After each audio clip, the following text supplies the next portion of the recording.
कि दर्श दीवाने बावरा अलमस्त फकीरा।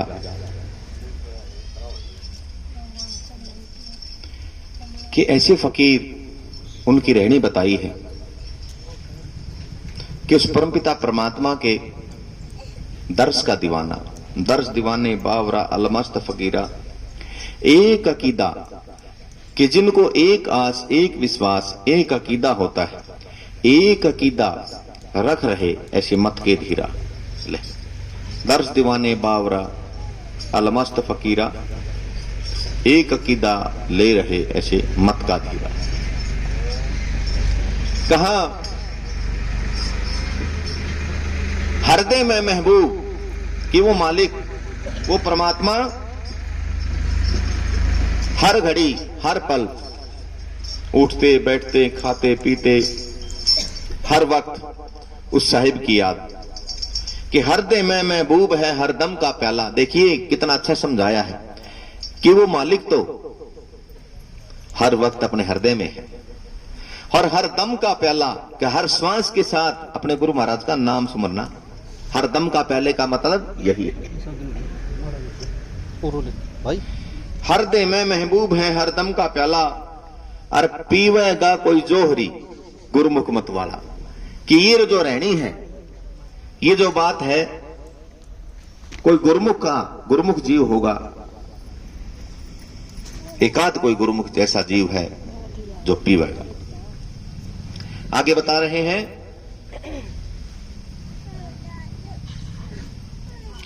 पीवत प्याला प्रेम का बिसरे सब साथी।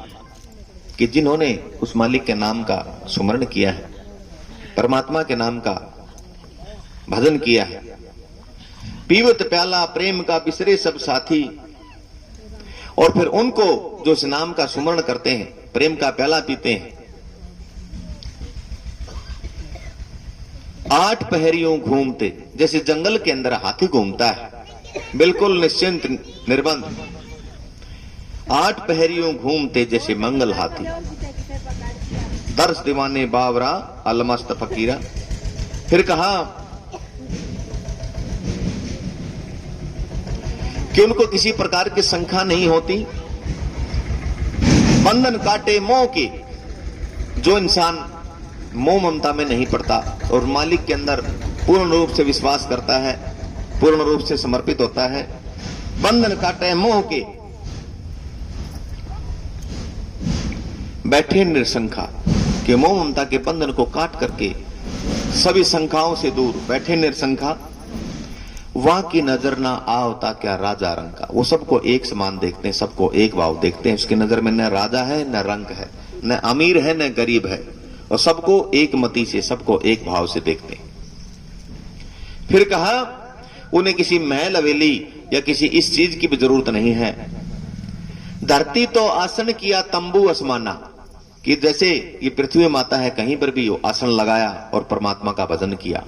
जो ऐसे समर्पित संत होते हैं उनकी रहनी बात बताया है कि धरती तो आसन किया, कि पृथ्वी माता पे कहीं भी आसन लगाया, तंबू आसमाना, कि परमात्मा ने जो नीली छतरी वाला है इसको ही अपना तंबू बना लेते हैं, तंबू आसमाना।